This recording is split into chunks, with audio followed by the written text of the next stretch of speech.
Hello everyone, यो video चाहिँ मेरो चाहिँ 1 जनवरीको हो। 1 जनवरीमा हामी घुम्नु गएको थियौँ फ्यामिली सबैजना। हामी चाहिँ टिपु खोलामा गएको थियौँ होइन।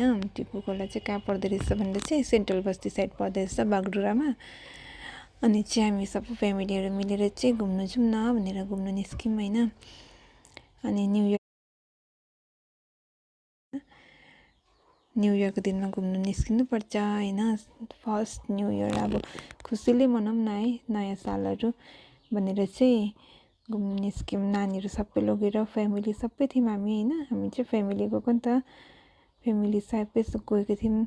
अनि यहाँ चाहिँ मजाको रहेछ, हेर्नुहोस् न, झिल जस्तो बनाएको रहेछ होइन, खोलालाई नै उयो गरेर राम्रो राम्रो रहेछ घुम्ने जग्गा चाहिँ। यहाँ चाहिँ पिकनिक स्पट पनि रहेछ, पिकनिक खाँदा पनि हुँदो रहेछ यहाँ फ्यामिलीहरू आएर होइन।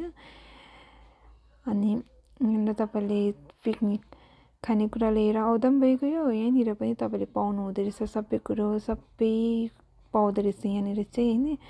हामी चाहिँ घुम्नु गएको थियौँ त्यत्तिकै, केही नलगेर, केही लगेको थिएनौँ नि त। अनि त्यहीँनिर चाहिँ खानापिना त्यहीँ पाउँदो रहेछ होइन, मासुदेखि लिएर सेकुवा मोमो डल्लै पाउँदो रहेछ। हामीले चाहिँ त्यहीँ खायौँ, नानीहरू चाहिँ खेलाउने खेल्दैछ दुईजना हेर्नुहोस् न। अनि चाहिँ हामी चाहिँ खानु बसेको थियौँ अहिले होइन, खाँदैछौँ। भोक लागेर मोमो पकौडाहरू चाहिँ मगाएर